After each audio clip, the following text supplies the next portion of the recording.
Hello and welcome to the SciFirst MovieTalk episode. So in this episode, I'm discussing the 1986 supernatural horror and direct sequel to the phenomenal 1982 horror Poltergeist, Poltergeist II, The Other Side, as directed this time around by Gibson. Poltergeist II catches us up with the family from the first movie, The Freelings, trying to pick up the pieces of their lives 12 months following the events that transpired in that movie. The end of which saw them go up against the dark supernatural forces trying to take their daughter, Carol Ann, as played by Heather O'Rourke, for their own sinister needs, resulting in them fleeing their house in Crista Verde, California, just seconds before it collapsed in on itself and vanished. The family are now living with Carol Ann's grandmother, Jessica Wilson, as played by Geraldine Fitzgerald in Phoenix, Arizona. However, unbeknownst to them, the evil that stalked them in Crista Verde is relentless in its pursuit of Carol Ann and has caught up with them once more. This time, the beast takes on a human persona, the Reverend Henry Kane, as played by Julian, Beck, who we find was the leader of a religious sect who forced his followers to trap themselves below ground, fearing the end of the world was upon them. This time, the family are guided by a Native American shaman, Taylor, as played by Will Sampson, who knows of the danger the family must face together. They pit themselves in the ultimate battle against Cain in order to rid their family of this malevolence forever. So, given the original movie, the need for a sequel was perhaps questionable. The first, although not without its loose ends, was perfect in what it delivered and accomplished in a very fairly well self-contained story. It was kind of hard to see where a sequel could kind of take this story without itself kind of dredging old ground, so to speak. But, however, given the success of the first movie, it wasn't hard to see why they did it, you know? And for me, it's a mixed bag. I like the sequel. There's nothing inherently wrong in what they produced. To be honest, it is a pretty decent horror. It just doesn't have the same kind of energy or charisma that the first movie had, and kind of introduces new story concepts in an attempt to tie up some of the aforementioned loose ends of the first movie, which, again, for me, are mixed, you know? But on weighing everything up in context, you know, and on balance, all things considered, it is a pretty worthy sequel, all told. This time around, we delve much more into the spiritual arena, examining both the clairvoyant abilities which reside within Carol Ann's family and their connection to the world beyond ours, giving reason for her strong connection to the spirits which haunt her, and the rationale for the beast we encountered within the first movie, the malevolent presence who wished to usurp Carol Ann's life force. We give the demonic entity a name, a face, a motive, and indeed, this is fantastically presented on screen by Beck, who brings his own sinister charm to the role. Indeed, possibly after the iconic clown sequence of the first movie, it is Beck's portrayal of Cain that has probably scared me the most when I was younger. He really does command quite the presence, intimidating presence, in fact, when on screen, and is one of the film's major standout and most memorable roles. In fact, most of the cast from the first film return, which really does add to the film's feeling of continuity, even if the story itself deviates from the simpler presence of the first.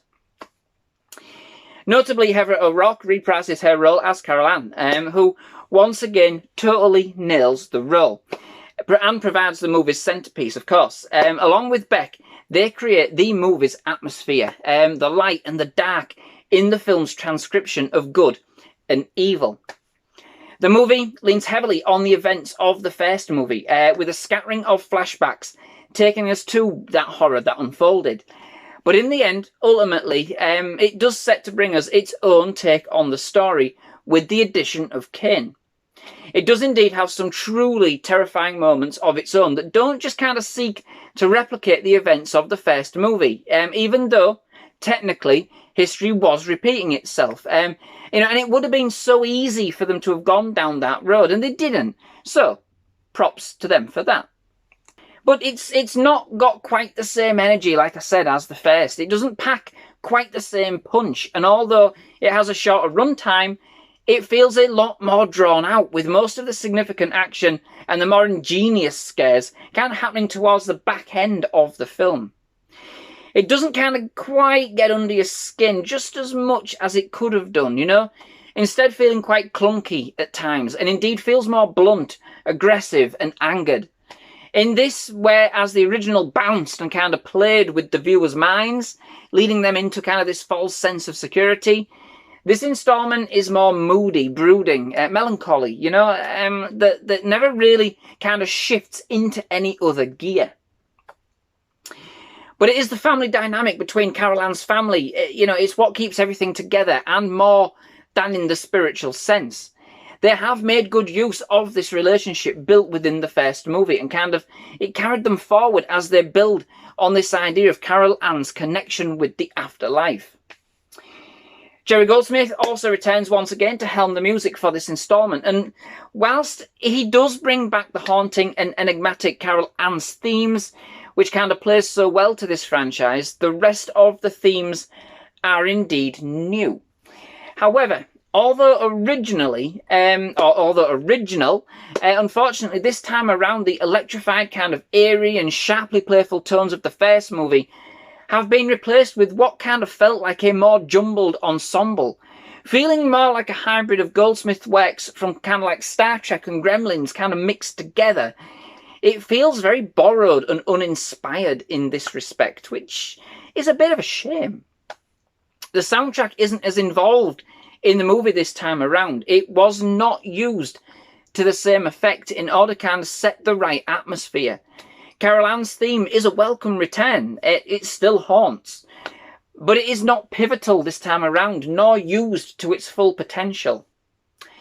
Effects-wise, this goes a little bit more ambitious towards the end, becoming more of a creature feature. In fact, with a couple indeed designed and inspired by none other than H.R. Giger, something I never actually knew. Giger, of course, being the mind behind the designs for the awesome xenomorphs seen in the Alien franchise. And with the family kind of taking up their final battle with Kane in another plane of existence. So this kind of goes a little bit bigger at the end. But as a result, I did find them a lot more dated. I did actually prefer the more kind of action-orientated effects of its predecessor. And although travelling into the other realm was a nice touch, as it stands today, it just kind of came across as a little bit cheesy. But in the end, there is a kind of warmth to it that adds a kind of an air of finality to the proceedings, at least as far as this film's concerned, and one which kind of does feel like the journey for this family has kind of brought them closer together, more so than ever, you know? Overall, whilst not being quite as terrifying as its predecessor, taking a more kind of story-orientated view to the proceedings this time around, it is still actually quite a worthy horror in its own right, and still ultimately features a number of truly memorably gruesome and terrifying scenes of its own. It's perhaps a mixed bag with regards to the effects and indeed its pacing, which compared to the first movie is perhaps more adventurous on one hand and more drawn out on the other. It feels more weighted this time around, more melancholy, perhaps not as crisp as it could have been. But although it does kind of skew the story of the original a little, it is a sequel that doesn't kind of tarnish what had gone before. In fact, it leans very strongly on those events which transpired to the Freeling family the first time around, seeking itself to offer an explanation for some of the questions left open by the first movie, whether or not we wanted the answers or not.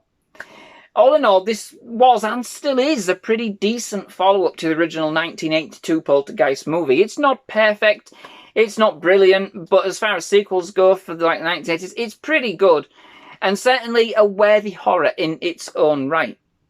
So, that brings me to the end of this episode. I do hope you've enjoyed it. If you have, please leave a like. Please do hit that subscribe button for more movie reviews, trailer reactions, and other movie-related content. Absolutely loved having you here at SciFirst Movie Talk. Definitely love to have you back. Most of all, just thank you very much for watching, and goodbye.